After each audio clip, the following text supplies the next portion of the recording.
réunis en Assemblée générale le samedi 12 octobre 2024 à Kinshasa, les enseignants ont procédé à l'évaluation de la grève qui paralyse les écoles depuis le 2 septembre 2024.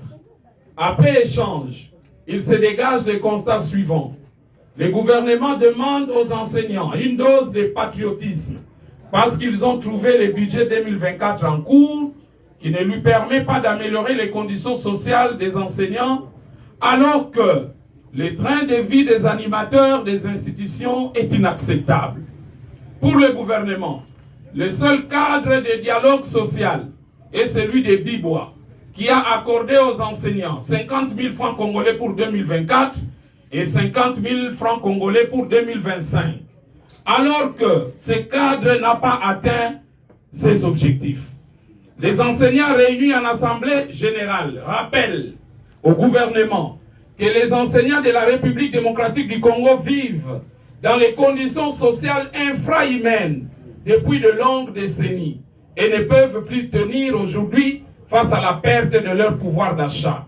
Ils ont décidé d'aller en grève pour exiger du gouvernement et du Parlement la prise en compte de leurs revendications, à savoir le paiement d'un barème salarial digne et uniformisé, le paiement des enseignants NU et NP, la rationalisation de la gratuité de l'enseignement, la rationalisation des procédures de mise à la retraite, la valorisation de la fonction des inspecteurs et agents administratifs de l'inspection.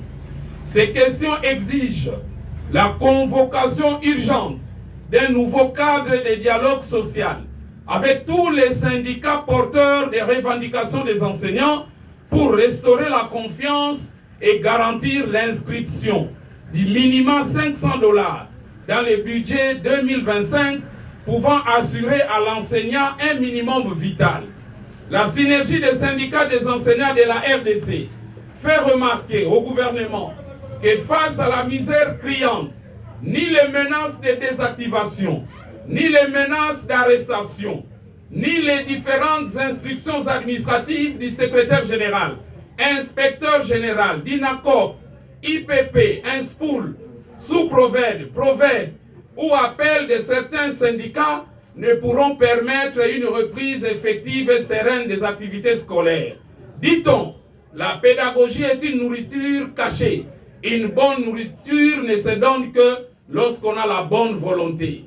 La synergie des syndicats des enseignants dénonce par ailleurs le sabotage de la gratuité de l'enseignement par certaines écoles primaires catholiques et exige par la synergie des syndicats des enseignants dénonce par ailleurs le sabotage de la gratuité de l'enseignement par certaines écoles primaires catholiques et qui exige par des accords illicites la prise en charge des enseignants par les parents et invite le gouvernement et la coordination de ces écoles à décourager ces pratiques.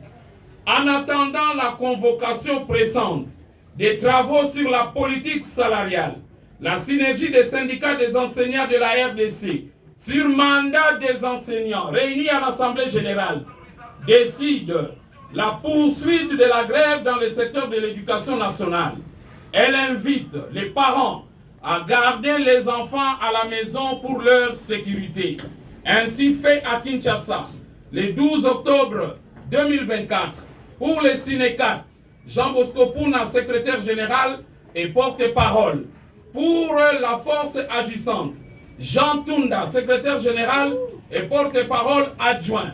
Pour les COFEVID, Félicité Ntanga, présidente. Pour la centrale congolaise du travail, Modeste Kayombo Rachidi, secrétaire général. Pour les CIPEDCO, Makabu Lufuta Ignace, président. Pour les CIADEC, Angèle Payenzo, présidente. Je vous remercie.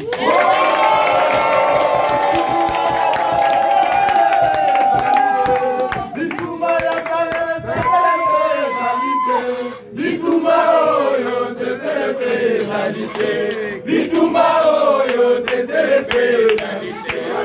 Bitumba ya salaire c'est le pénalité. Bitumba ya salaire c'est le pénalité. Bitumba oyo c'est le pénalité. faisalité. Bitumba oyo, cessez les faisalités. Bitumba ya 500 $, cessez les faisalités. Bitumba ya salaire, cessez les faisalités. Bitumba oyo, cessez les faisalités. Bitumba oyo, cessez les faisalités. Bitumba ya salaire, cessez les faisalités.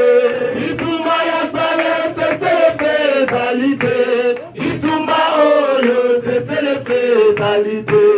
Bitumba oyo, cessez les faisalités. Dans l'enseignement, les souffrances sont là.